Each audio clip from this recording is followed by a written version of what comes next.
ecstasy, wonderful feeling. Smoke out the pound when I'm chillin'. Trappin', I made me a killer. Look, I got everybody wishing. I hope you play your position. I don't want nobody listening. I see them whole precision. Give rich my only decision. Ain't got no one that back calling me splurge. Why me jump right off the curb? Make this man fly like a bird. Spin on the first and the third. Solid, I'm keeping my word. Can't be my equal, only what you heard. Kirk up the phone, I swear. Keep me a stick if they purge.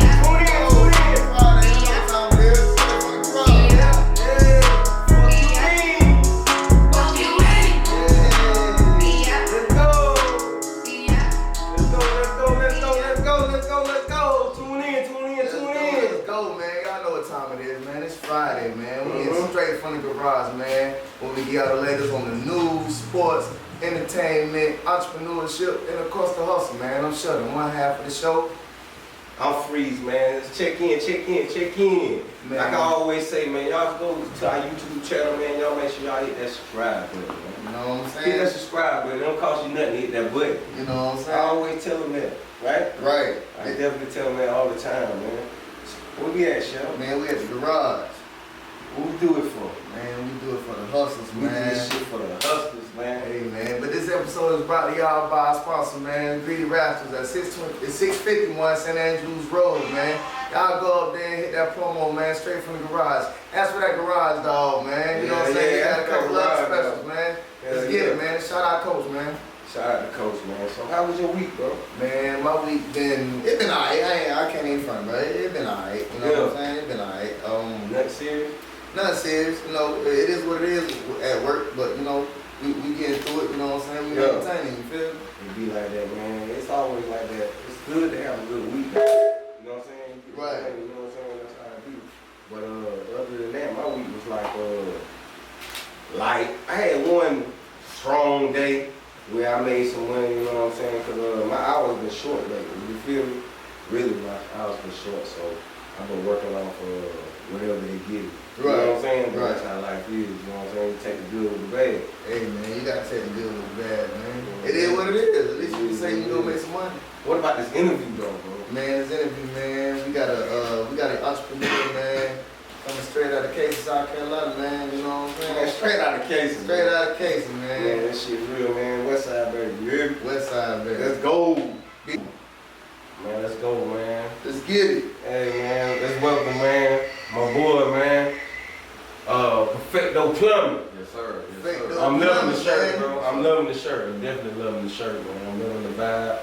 You know what I'm saying? Let the people know where you from, man. From Casey, South Carolina. Also by the way of Dixieana, Lordwood. Yeah. Grew up in Lordwood in the 90s, in the early 90s.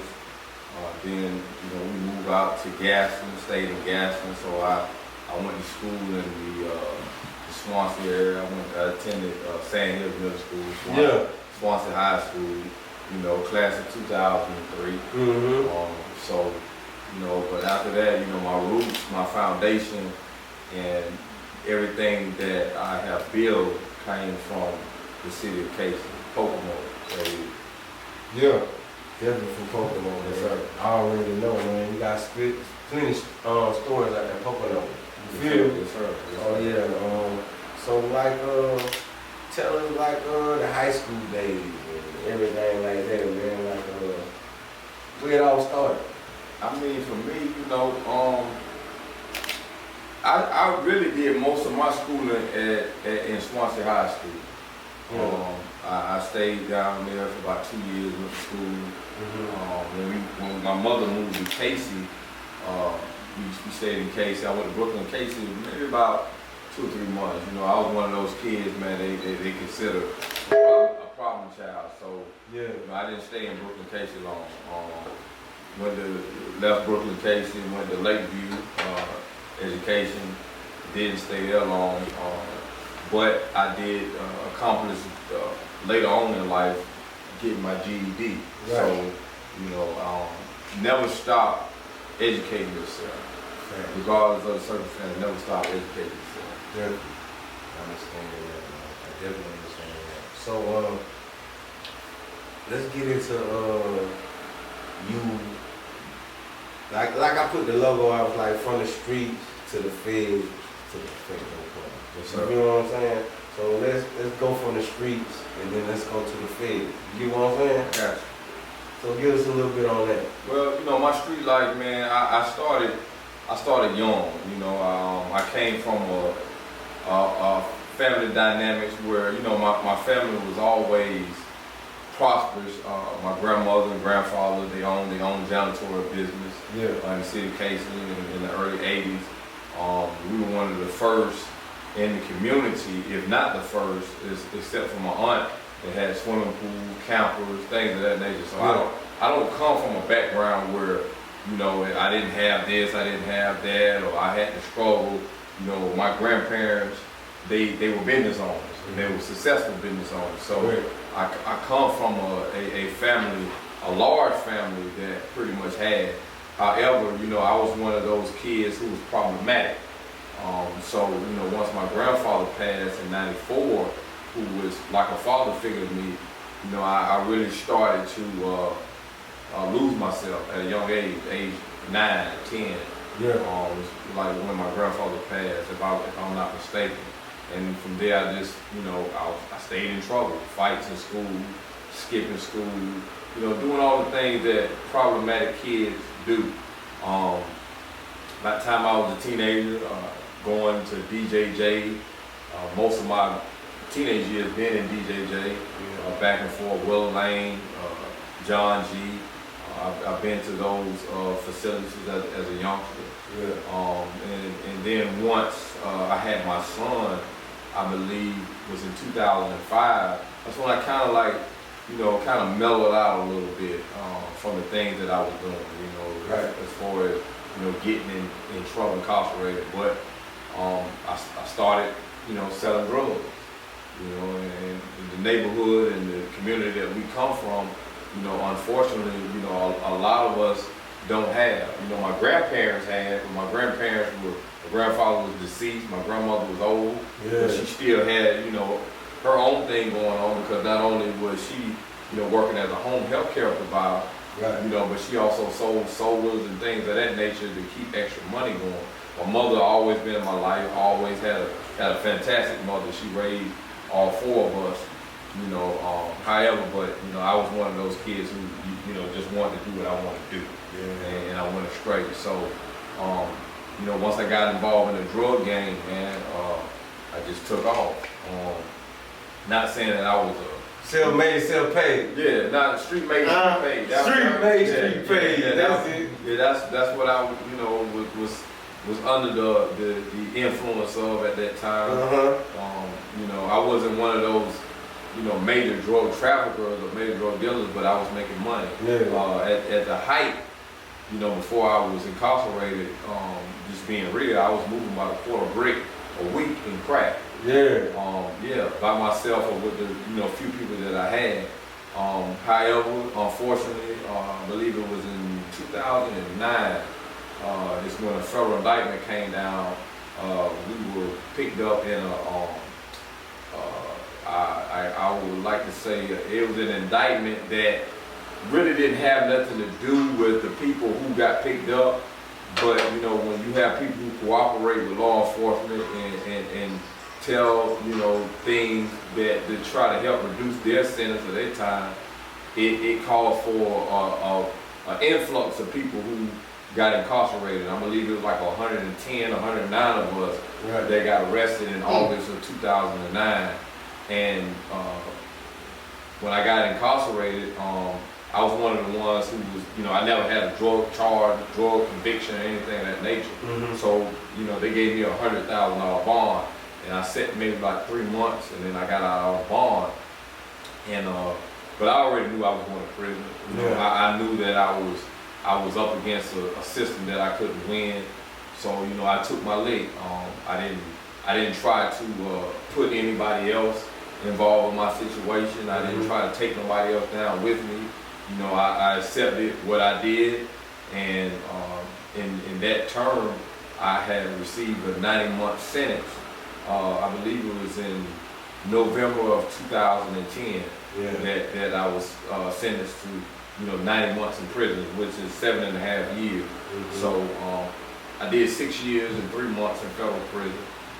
And you know, I came out, you know, ready to turn a new leaf and do something different. Yeah. Yes, sir. Right. Hey, that's what's up, man. Staying 10 toes, man. Hey, man. You get into stuff like that, you know the consequences behind that. You know what I'm saying? It's one or two things. Like you grew up hearing that. You know what I'm saying? There's one or two things doing that. Either jail or death, because you know the death comes with the haters. You know what I'm saying? People that just want to take you out because you're doing more than them, and they could be doing the same thing, but at the same time they don't want to do that. They want to just take it from the people that's doing it. Right. You know what I'm saying? So stand 10 toes, bro. I commend that. You know what I'm saying? Mm-hmm. And you know, you got people that be around that will put you inside that 109 people indictment. You know what I'm saying? Right. Just because they scared to take their lead. You know what I'm saying? Yeah. And that's crazy to me. Yeah, Like when you're doing wrong, you know it's consequences behind doing anything you're doing wrong. Indeed. You feel me? You know, if you're speeding in the car, it's a possibility you're gonna get put over by the police. You selling drugs, you know it's a possibility you're gonna get caught and go to jail. You know what I'm saying? So, how did you decide your career after prison? Man, I really didn't never decide my career. My career chose me. Right. And I think that's a question that I commonly hear y'all ask. You know, did you choose the hustle or did the hustle choose you? Right. You find the hustle. Yeah, You find Did I, Right. the hustle found me. Right. But you know, I always been a hustler. So once that opportunity came, I took it. I was looking for a job. You know, I had got out of prison. I was working 2 jobs. I was working, matter of fact, I was working at the State Farmers Market on 321. Yeah. And then I was working also, and I'm Muslim, but I was working also at my cousin's barbecue restaurant in West Columbia, True Barbecue. Right. So you got some good food out there too. Right. They really do. He gave me an opportunity, man, when a lot of other people wouldn't give me an opportunity.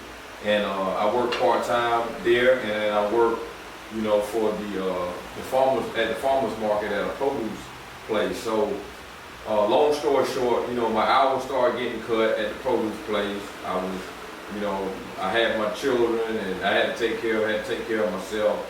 And I was just like, man, you know, I gotta find something else out. Right. And the young woman that I was dating at the time, you know, she said, well, won't you go up there to the hospital, man? A lot of the boys from the halfway house, that's what they hired them.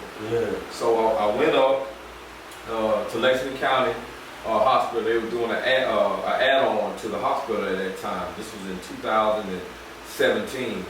And when I went up there, you know, the guy wasn't gonna hire me. Cause honestly, I didn't even know what I was applying for. I was just trying to find a job. Right. And he saw that I had electrician experience because I worked as an electrician helper briefly before I, you know, started selling drugs. Yeah. And he said, well, why don't you go over there to, you know, Adams, they hire. You know, I was like, nah, I don't want to do that, man. I said, I want to do something else.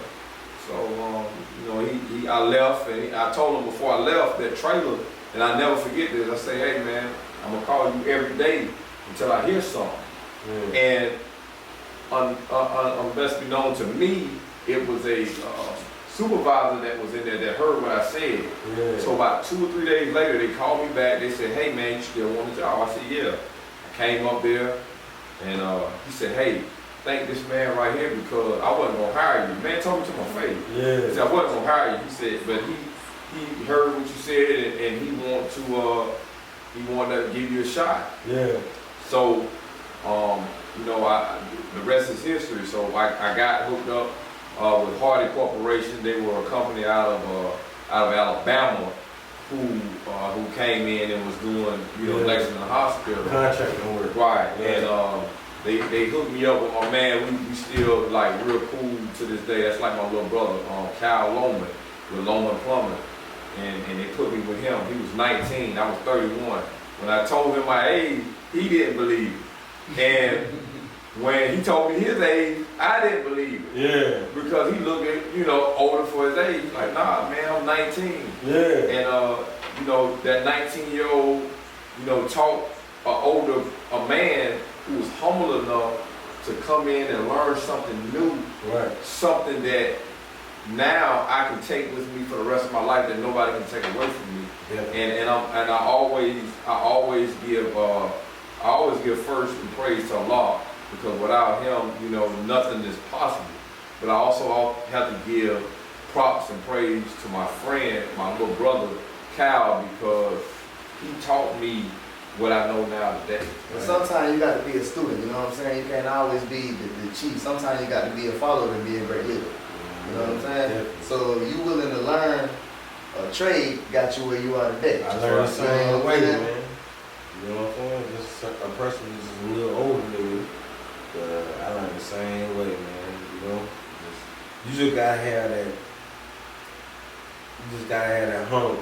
Then you want to learn something. You know what I'm saying? That willingness to sit down and listen and apply that knowledge that you'll be given.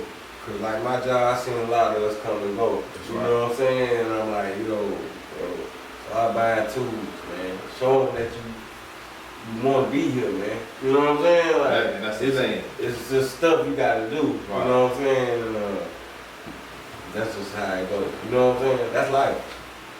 If you don't show no, you know, to anything, like they watching. They always watching. But like you say, like somebody always listening, somebody always watching. Yeah. They weren't gonna hire you, but just because you said what you said and somebody was listening to that conversation, you got on. That's right. You know what I'm saying? Right. And like, you know, always put your best foot forward because, like you say, you never know who's listening, who's watching. That's right. I don't care if it's you got a crowd. If you're a rapper, you got a crowd of 1 people, 100,000 people. If you got a crowd of 5 people, out of them 5 people, one of them might be somebody you need to talk to. Right. You know what I'm saying? Yeah, that's facts, man. So what made you so how long you was there before you say, man, I'm gonna start my own business? Well, I worked with the company I used to work for was out of Irmo, was a commercial plumbing company. And I was there for like 5 years. And I would say in my last year, I just started getting discontent. And the discontentment came in because I knew what I was really worth. Right. You know, not saying I wasn't making pretty good money because I was. You know, I started there making $16 an hour and really didn't have a whole lot of experience. And that's already high money for certain. Yeah, Exactly. especially entry level. And when I left, you know, just being real, I was making $22 an hour. Right. But to me, that still wasn't my thing. Why I get paid hourly when I know what I can make working for myself?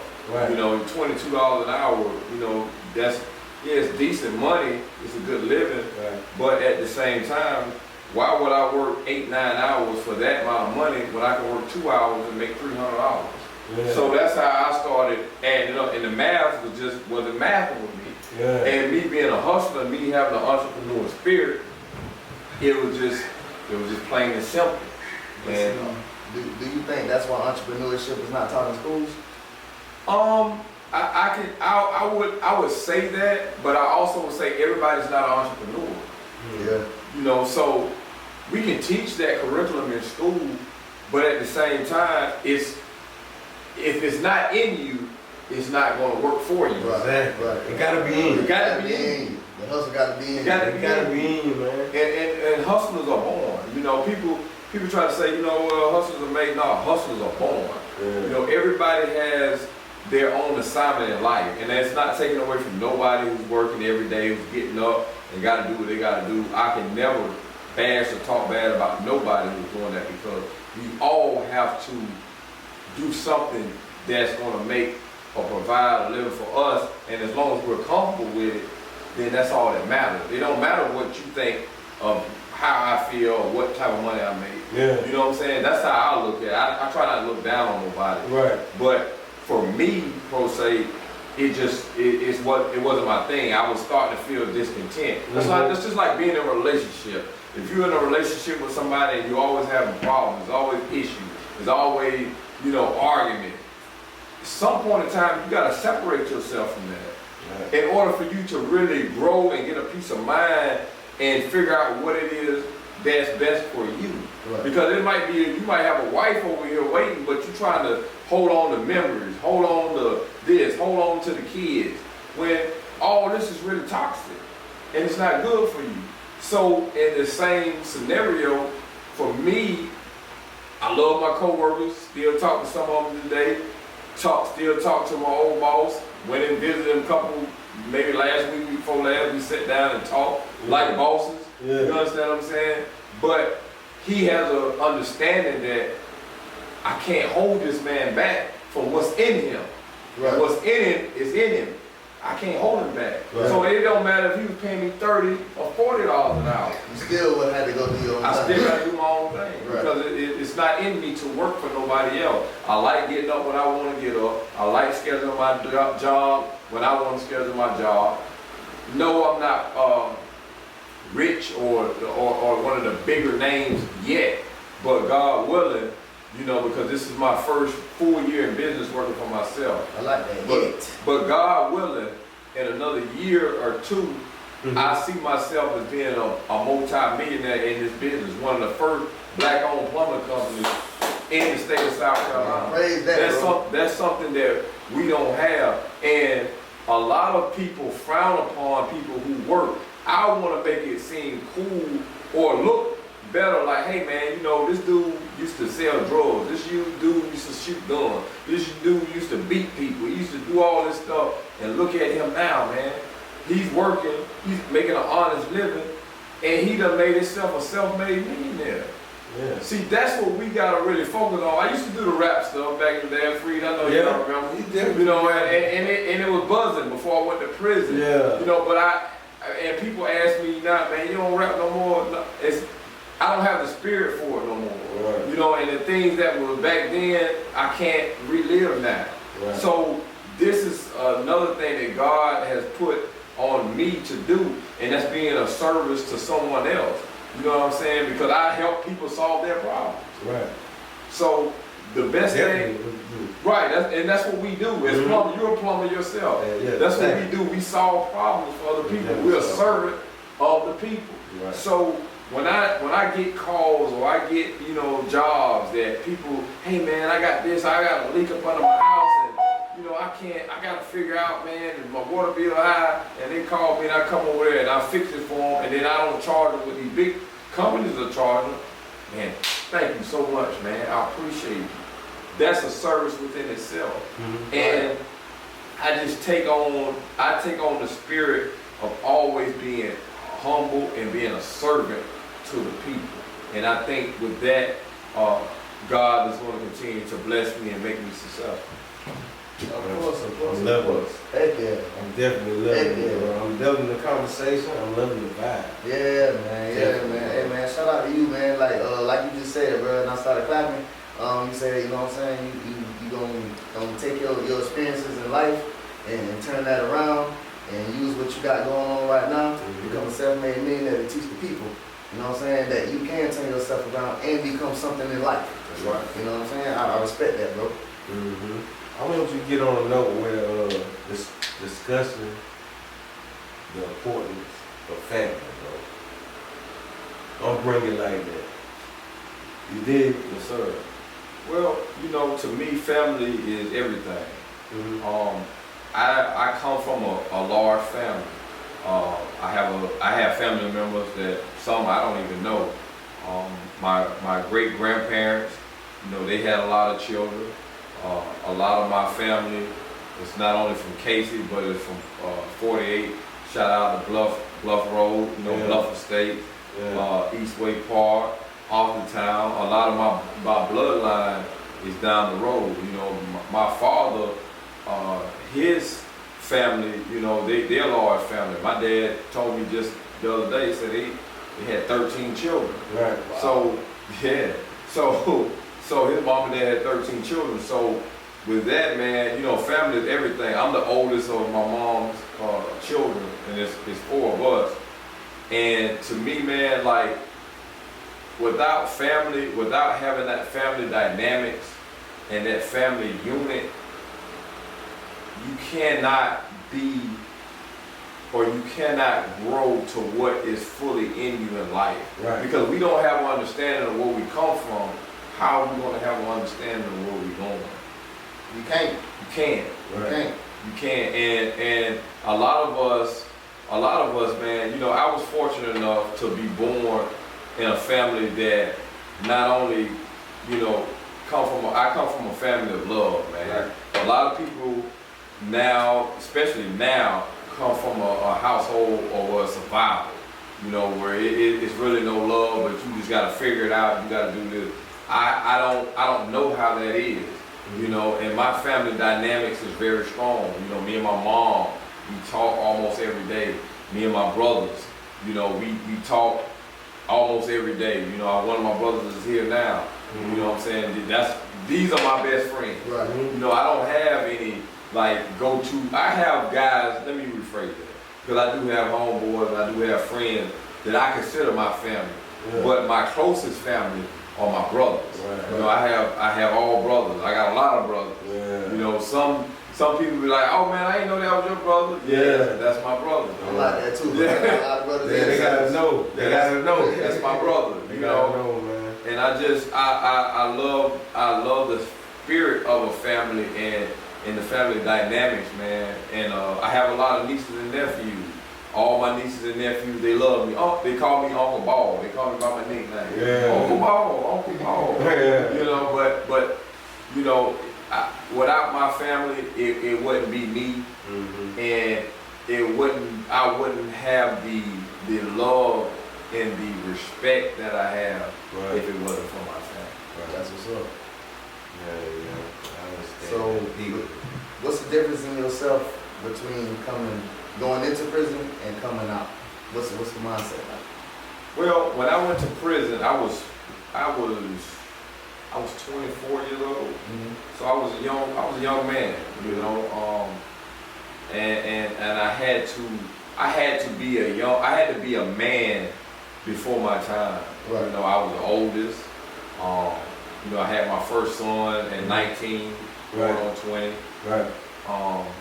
You know, I really had to grow up, you know, because my mom was a single parent, you know, with us growing up. You know, my stepfather, whom I love to death, I call him my father. I really don't like to say stepfather, but you know, he was, you know, he did man time, to raise. right? He did time in federal prison as well. So, you know, and he was gone for a long time. So it was just me, my mom, and my brothers. Yeah.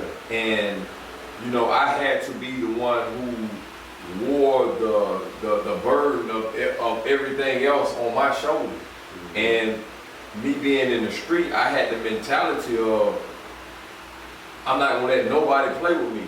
I was a young dude, very hot-headed, very temperamental, quick to fight, even quick to shoot. Prison changed that. I was one of the first youngsters out of Casey who had guns. Like now the generation now, everybody got guns. Yeah, you get a gun on every corner. Everybody got guns. Yeah, so man. you know, they got the knives with the extensions, they got the this, that. But back then when we were coming up, everybody didn't have guns. We were fighting. Yeah. Like we were fighting, we were living Hard down we fighting. were fighting. Word. Fight them all too. Yeah, we gonna fight. Because that's what it was. Either you gonna win or you gonna lose. Word. You know, and you know, at that time, you know, I was fighting and stuff. But once I really started getting in the street, I was like, man, look here, I'm finna put the pressure. I'm finna apply pressure to these dudes because I'm a young dude. I'm small. The biggest I was probably before I went to prison, maybe was about $155. Yeah. Small. Yeah. But I wasn't playing no games, and dudes knew that. So a lot of older dudes respected me because they know, hey, if we gotta go at him, we can't play with him. Right. So what about the transition though? So the transition came. I'm gonna get to that. Yeah. So the transition came in really when I had my children. Like I would still do stuff, but I calmed down a lot because it made me softer. You know, as my dad would say, he said, you done got softer since you had your kids. Because now I got something to live for. Right. I got somebody who I got to think for or be there for outside of myself. However, you know, I still would do things. So when I went to prison, man, it was just like, it was different. You know, I went to federal prison. And, you know, when I started my sentence, I started at Edgefield FCI. And it was just a whole nother world. And, you know, a lot of dudes be like, man, I see a lot of young dudes now, man, like the way they carry themselves, man, ain't gonna do nothing, this, that. When you go to prison, I don't know about state. I never did state time. Yeah. When you go to prison, you gonna either get in line or you gonna get dealt with. Straight, it's just straight up. You know, and a lot of dudes. I mean, prison's not like you go in there, you just gotta worry about this. I mean, like how they put it in the movie. It's not like that. You know, because you know, in the feds is a lot more of like homie time. Or you from South Carolina, or you 171 or 071. All right, you know what I mean, where you from? Oh, you from Columbia, this and this and that. Oh, that's your homie over there, boo, boo, boo, boo. But I dealt with dudes who I felt were similar to me. Right. I'm laid back, I'm quiet, I'm humble. I'm really not a people person as much, but I deal with you, but I kind of pick and choose how I deal with people. And it just, prison made me evolve as a person. Right. So once I got into prison and I started to, you come home in your 30s, man. right? I left as a young man. I came back as an older man. Yeah. And once I got in prison and I got it, because I was always interested in Islam before I even went to prison. But when I went to prison, I got time to myself to really just look at myself and study myself. I got involved in Islam, and I leaned more towards the Nation of Islam. When I left Edgefield, went to Louisiana, I actually really started getting heavy in the teachings of the Nation of Islam, because it was like, when I heard the Honorable Minister Louis Farrakhan, man, it was like hearing something that I never heard before. It like woke something up in me. And I stood on that. And when I ended up transferring, because I stayed in Louisiana for 2 years, when I transferred from Louisiana, I did my last 3 years at Fort Dix, New Jersey. Right. And I ended up becoming what they would call the student minister or the study guide coordinator, but I was the head of the Nation of Islam at Fort Dix Prison, which is one of the biggest prisons in the BOP. It is the biggest prison in the BOP. So I ended up becoming the leader of the Nation of Islam, and that's because one of the older guys who was there from Baltimore, he left. And you know, that post was open, and I believe so strongly in what the minister teaches that I said, you know what, I gotta stand on this.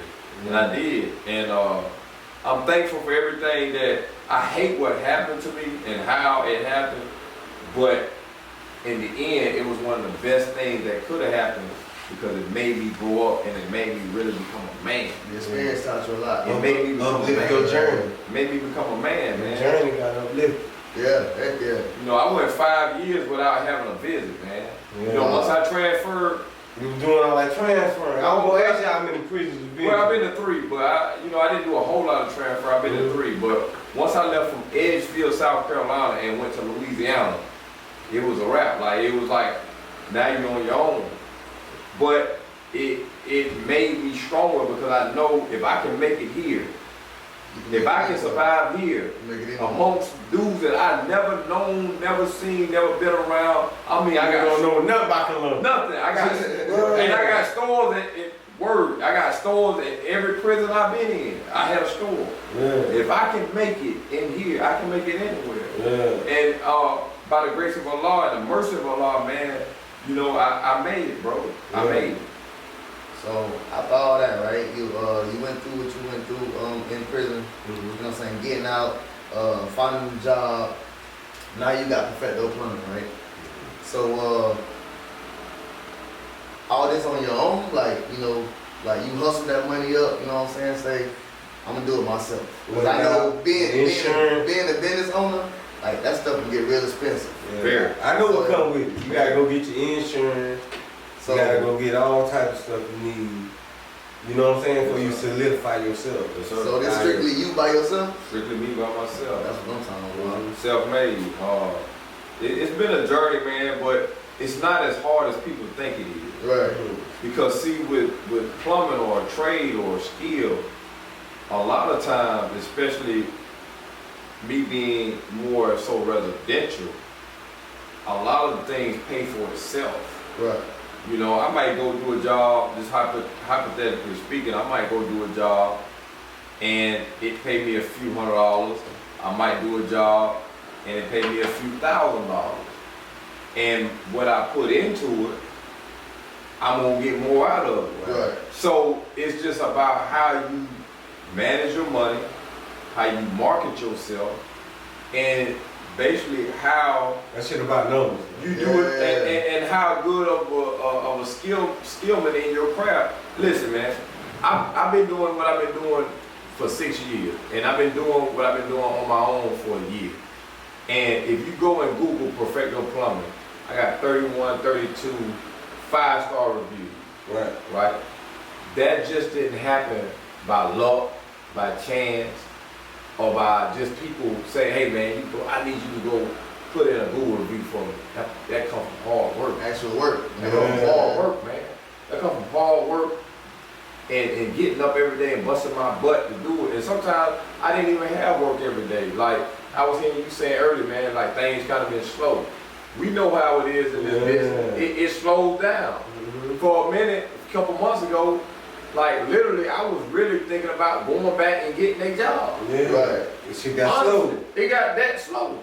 But you know, I prayed and I asked God to help me and to show me and give me business. And I this is on everything I love, man. Within a couple days, I got a call from a facilities company, man. It was like, can you do these jobs for us? And I said, sure.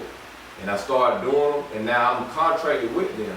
I was just about to ask you. I'm contracted with them, so now I'm doing jobs. I'm getting where I wasn't getting no jobs sometimes for about maybe 1 or 2 jobs a week. Now I'm getting 4, 5, 6 jobs a day. Right. Sometimes Right. all week long, work Right. order. So it's just, man, like I said, I'm a strong believer in my faith and in God. And I know without him, none of this will be possible. Right. Because it's not me who's doing this, it's God who's doing this. And everything that I am, everything that I have became, everything that I'm still wanting to be, if it wasn't for Allah's will, I wouldn't have none of this. Definitely. But you know, I can't say it's all him. I mean, most of it. But you know, you also down here putting in work. You Right. know what I'm saying? You in the physical form. You out here getting up, doing the job. You putting in the work too. You know what I'm saying? So you can take some credit for that too. You know what I'm saying? Yeah, don't You get can take some some credit for that man. too. Don't get some credit. So like you said, without questioning, you said if hustle find you, right? So basically plumbing just they find you. Fell in my lap.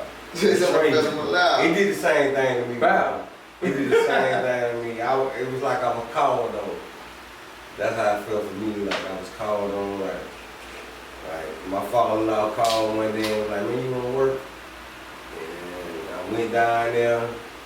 Man said, "You go out of town?" Yes, sir. Man, I'm on paperwork. I said, You no, know what I'm ain't saying? paperwork. I'm on paperwork. Right. But I'm going to tell you folks what's going on. This is the only way I can get a job, man. That's what I told him. So, okay, you check in twice a month, my sweats. But, man, the Lord willing, boy, I'm still there. And I know what I'm saying. One day I will get out on my own. You know what I'm saying? I can listen how it work. Huh? How long you been there? I'm 11 years. That's what's So up, man. I'm going on 12. So, you know what I'm saying? That plumbing, like, you know, when you touch down, you already seen what I was doing. Right, You know what I'm saying? Like, the hustle was there. So, a trade, that's why I tell anybody, man, you ain't graduated from high school, you ain't got nothing going on, you gonna find you a trade, man. You know what I'm saying? Yeah. Right. Go find you a trade, That- man. Eating there is always, is open on to it. You know what I'm saying? They're high, some people gonna give you a chance. Somebody might just give you a chance. You know, nowadays they don't really want nobody going to niggas to know their thing. Right. But somebody just might. But at the same You time, know what I'm saying? that skill stick with you forever. It's forever, man. They can't take I it pass out. that down to my son Right. if I have to. Right. You know what I'm saying? His granddaddy do it anyway. You feel me? Like, cause his granddaddy got me on anyway. Right. And I just want to say this too, man, because I got to give a shout out to you, and I told you this over the phone, but I want Right. to say this publicly. Yeah. When I got out and I started doing plumbing, I was working for the company I was working for. We were hearing about about you. You know, plumbers, we in our own little field. You know, We definitely in our little- we got our own You little right, world. bro. So When you start getting here about, so I said, man, you know, because the guy, you know, some guys coming from your company came over there and vice that's how versa. it is. So I like, man, how my man Free doing? You know, like, yeah, he doing good. He doing his own thing. Yeah. And to me, that was honestly motivation because I'm like, man, this is a brother that I know. We grew up together. Street. You know, We and street, we gonna come straight from the street. right. So to hear that what he's doing and what he's accomplishing over there is motivation for me because if he can do it, I know that I can do it. Right. So I've never been the type of person who had a jealous spirit or feel like, man, oh man, like I'm gonna say a hater. Because most people with jealous spirits are haters. Right. For real. Yeah. So Definitely. I never been that type of person. Yeah. So when I was hearing about you know what you were doing, I was Yeah. like, man, that's good. And that was motivation for me. Yeah, and And just so happen you got into it. I got into it. And Chris Roach, shout out to him. Hey, too. but look, I ain't gonna lie. Man. My boy Lou, he did it first. He did it first. Cause just so happen he got into plumbing, and I say about a year later, man, it was my call. They called on me, cause all her daddy said was, my father-in-law said was going down there for the application out in Fort Hagen. Right. But it was during this time when they needed folk. Like nowadays, people need plumbers. Like, I don't want to do nobody that saying like that. You know, put nobody out. They need plumbers now. Yeah. You know that COVID it fucked a lot of things up. Right. You know, like for companies, like even electricians, even there, like the niggas migrate. You know, because they open the door for them. You know what I'm saying? To go out on their own. Some just stop working. People. You know what I'm saying? But it kind of hurt companies. You know what I'm saying? Yeah. Like it did hurt companies. So I mean, I ain't gonna lie. Through the pandemic, I ain't get nothing. But I'm gonna say this: during the pandemic, I'm gonna be real with you because I started really getting jobs. I was on an app called Thumbtack. Right. And I heard of it. Right, and that's how I really kind of started getting jobs. And man, I was rolling like during the pandemic. I guess because people had all this extra money or access to all this money, Right. they Yeah, had check time outs and get- they couldn't really do nothing. They had time to, hey, I need this done. I need this done. Man, people's quitting jobs because of that thing. Because of that money, Man, look, when that shit happened up, all the helpers got unemployed. Right. And they work the performance. But we wasn't getting on like 3 days a week. But they was making it right. I ain't gonna lie. But I ain't getting nothing through the pandemic, but they made it right. They gave us 40 hours, like 39. Right. They did that. They made it right for Right. us a certain way. You know what I'm But see saying? what the bigger companies were doing and what they not gonna tell you. See a Yeah, lot of get some them, money. they got the PVC loan. Yeah. hundred something thousand. So they can afford to say, okay, you ain't getting but 20 hours a week, but we gonna still pay you 40. Right. Yeah. Because in the end, they gonna get it on the back end. Right. Back in. Right. They gonna get it. They gonna get it on the back end, and they gonna get it back out you Right. when business pick back up. Right. See, really, business is you got it. It's really all psychological, man. Mhm. It's psychological, and then it's all on what you know. Right. And the more that we read and empower ourselves and give ourselves more information, the more we will be able to grow. Not only as business owners, but as a people, especially black people. Gotta use that information. I love my black people. Man, A lot of us are lost. I'm not gonna Gotta lie. use that information though. A lot of us are very lost, but at the end of the day, I'm black first, and I love that we can be able to sit down and build and be able to help one another Exactly, because man. that's what it's about. That's what it's about. That's We what it's building about. right now. This is what Yeah, we yeah, doing. heck yeah, man. We building, Yeah, man. we appreciate you coming on, telling Man, us and right you now know this what is I'm working like this working what you got going on and what we got going on. saying? Right. You know what I'm saying? Yes, sir. So- It's called development Exactly. with everybody. You know what I'm saying? Like we trying to build. We building here. So speaking of business, right? We've been talking about business. You say you've been inside business for yourself for a year. Is there any advice you can give to somebody that's want to start their own business? Don't have to be plumbing, just be business in general. You know what I'm saying? Because no matter the business you're in, you're always gonna have similar things going on. So, any advice you can give to anybody coming up? Yeah, sure, man. First thing you want to do is educate yourself. That's with any business endeavor. That's with anything that you do. Right. Educate yourself. Right. Study your business. Study your craft. Study what it is that you want to do and become involved with. I always say this. There's three things that I say: vision, plan, and execution. Right. Once you have a vision, and you, I'm very spiritual, not religious, but spiritual. Right. Once you have a plan, always go to God, man, and ask Him for vision. Ask Him to help you and give you guidance on what it is that you want to do. Right. Then, with that vision, you're gonna have to come with or formulate a plan on how you're gonna go about with the next step or what you're gonna do. Just using myself for example, I just didn't jump out and say, hey, I'm gonna do plumbing. I'm gonna start my own plumbing business overnight. Right. It took me 5 years to do this. Yeah, Right. man. I had to learn. Like I was getting, at times I was getting talked to like a kid on the job. Man, hey, no, go over there and do this. Go dig that this. Yeah. Man, why you doing that? Oh, You man, took all that. You took all that. I humbled myself enough Exactly. to I take did too. all that Because to you learn what I wanted to learn. To me, it was a learning game. Yeah. Now, if it got too much, I said, hey, hold on, man, you ain't gonna talk to me like that. Right. Yeah. Right. But You knew what they were doing. right, but I knew that it was all out of genuine love and hey, let's get this job done. Right. So once I started to really grasp it and stop looking at it as just a check, just a way to pay my bills. That's exactly what you had to do. Then I said, you know what, man, I can really make money with Man, this. that's what I The had. end game. The man here, this man here been in these jobs. He making all this money, but he ain't doing none of the work out here. Man, you got dudes sit on the track. Mm-hmm. They might not even ever get off. And Right. get paid. Right. I'm talking about getting paid. Like they sitting on that thing, you do the work, they gonna dig, you do the work. Right. Like you see with You got some of them traffic got AC, You radio, walk all on that the, in there now. You ride down the highway, you see somebody. Traffic got sitting- AC, everything in the night.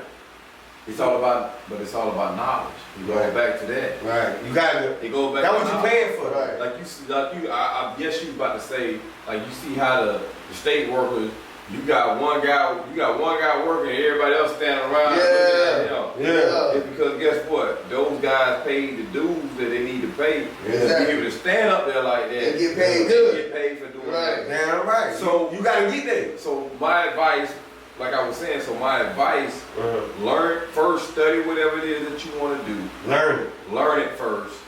Then go in full-fledged, not half-heartedly, wholeheartedly. Go in with the mindset that, man, this is what I'm going to do.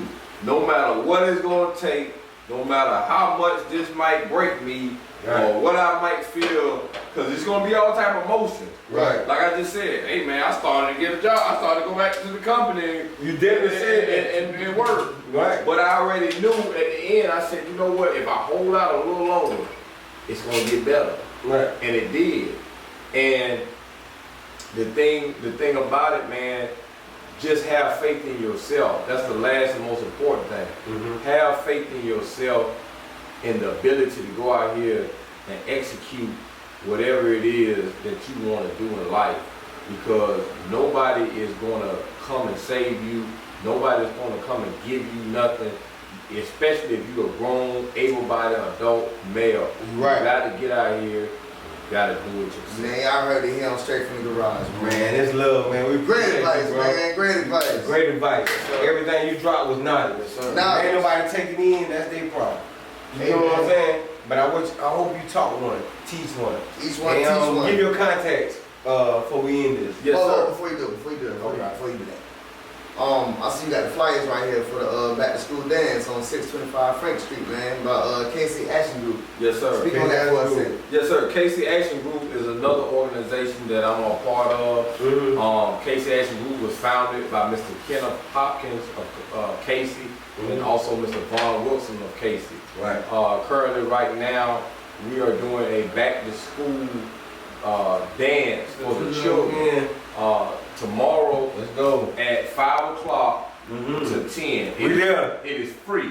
I'll be there. It's free. It's nothing being charged for admission. You don't have to worry about buying anything. Just bring your children. The DJ is going to be there. He's going to play some good music. You're going to have popcorn. You're going to have chips. You're going to have pizza. All this is provided free of charge on behalf of KC Action Group. KC Action Group is right now we are waiting on our 501c3. If anybody know that is for a non-profit organization. Yeah. But we are already registered with the state of South Carolina. Yeah. So we are trying to really shake and move things in the city. A lot of people say, well, man, ain't nothing to do. You got to get yourself involved. I want to say this, and then we're going to give you my contact information. We got to stop looking for other people to come and save us when we have the tools and the knowledge and the resources to save ourselves. Right in our own community. In our own community. Come together. A lot of people get money and say, man, I ain't going around here no more. I made it this and that. But that same place that you came from needs your help and your assistance. That same place birthed you, it raised you, it helped mold you and shape you into the person that you are today. Yeah. So how can you sit here and get up a little bit or feel that you're up a little bit, and then now turn your back on the same community that helped made you?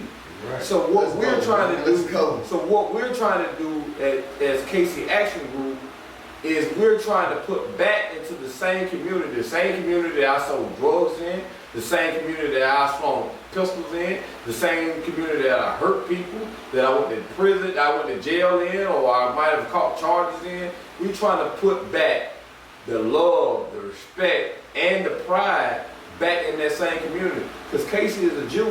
It's only 5 minutes from downtown Columbia, if that. Yeah. You understand what I'm saying? So come out, support, bring your kids, bring your children. Right. The parents are more welcome to stay. And hey, let's have a good time. It's for a few hours, but hey, this is something that we're doing, part of our non-profit organization, because we're trying to give back to the community that helped us. And my contact information, Perfecto Plumbing, is 803-404-9984. Once again, that's 803-404-9984. You can also book on my website at perfectoplumber.com or at perfectoplumber@gmail.com. I'm also on Google. You can Google Perfecto Plumbing LLC, and you can see all my work as well as the reviews from all the work that I have done. Listen, Is that all together? Brother, it's all together, brother. Perfecto Plumbing? Yes, sir. Perfecto Plumbing. And you can see the work, or you can see the everything that I got going on. Listen, man, God willing, and next year I'm trying to have more people working. I got my son when he comes back from Charlotte tomorrow. Yeah. I got my son. He helps me out periodically on job. It's about teaching, man, because one day, I'm almost 40 years old. Yeah. One day, man, we all gonna get old. We gotta be able to pass down our knowledge and our jewels and even our money to someone else. Because when we die, we can't take anything with us. The only thing that we leave is knowledge and love, and how we treat people and how we treat each other. You're not gonna remember Mercelis for coming up here and talking, but you will remember Mercelis say, you know what, man, when I met that brother, man, that brother, not only was he a good brother, that brother taught some people that I know, man, and because of them, they still carrying on what they know. Right. So I don't wanna, when I leave here, I don't wanna never die. Yeah, I'm gonna die a physical death. Right. But mentally and spiritually, I want to live. I want to live forever. Man, And good that's how talk, it goes. man. Yes, sir. Man, Yes, hey, sir. appreciate you, man. Yes, sir. That's Thank love, you. man. Thank you. Man, y'all welcome straight from God, man. Go ahead and give them sponsorship. Hey, man, this episode brought to you by Greedy Rascals, man. Our first sponsor, man, at 651 St. Andrews Road. Like we said before, you go up there, you know what I'm saying, a hot dog joint. Mention the garage dog, or mention straight from the garage, you get a discount on your meal, man. Let's get it. Make sure y'all follow Straight from the Garage on all social media platforms. We got a couple episodes on YouTube. Like, subscribe to that at Straight from the Garage 803. Instagram, follow us on that, Straight from the Garage 101. We on our official Facebook page, Straight from the Garage. And what else we got for free? I tell them it don't cost you nothing to hit that subscribe button. That's real, man. Straight from the Garage, let's go. Let's go. Built up my legacy, niggas gon' remember me.